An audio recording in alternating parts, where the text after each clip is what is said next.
Hello, everyone. It is Mark Noble from Grove for Libraries. Wanted to talk to you about some of the changes we've made for 2504 related to cataloging that were kind of inspired by the catalogers group, which is a great group if you haven't attended that before. Highly encourage it. We talk about all kinds of good things to make the catalog better and perform better for patrons. Let me share my screen here.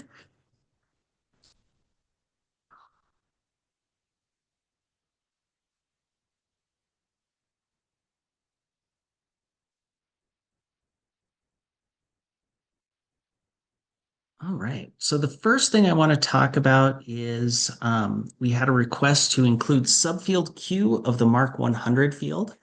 Um, so for example, if we search for Anne of Green Gables,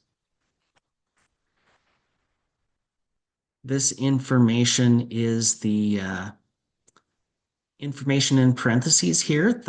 So for LM Montgomery, it's Lucy Maud Montgomery.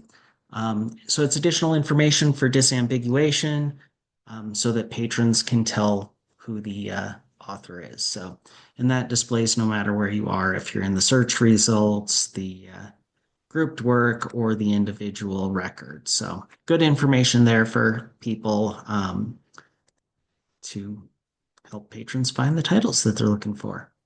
Um, the next thing that we had was not stripping brackets from the titles during indexing. And this was not looking at subfield H, it was looking for the other ones out of the 245. So for example, if we search for I Heart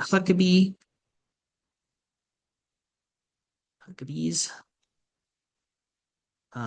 So here we can see even in the pop-up, it's going to give us I Heart Huckabees with the title in brackets. And here we've actually got two different versions. So we've got I Heart Huckabees music from the movie, and also I Heart Huckabees, um, the movie. So both are searchable. We see the title previously. This was showing us just I Huckabees, which wasn't especially useful. Another example of this is Ella Fitzgerald um, and Easy Living.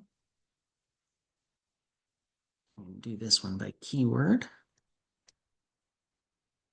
So here we've got Easy Living, the original jazz classics remasters, and just Easy Living. So two different versions, two different grouped works. You could group those together if you wanted manually. They originally were grouped together because we were stripping out all of that additional information. And now it's going to show us two records. So good feedback there again from the catalogers group.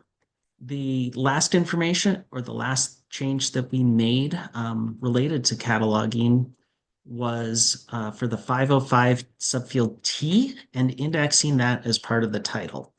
Now this could be confusing, so I'm going to show two different things. I'm going to show both where we don't have a 505T and where we do. So I'm going to start with searching for optical disillusion. And I can do a title search. So now we can see here, it's saying, hey, we're showing results from the keyword index. We can search instead for the title index. That's going to give us nothing. Let's go back to it.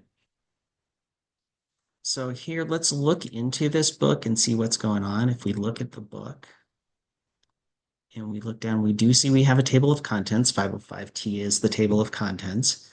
And here is that optical disillusions.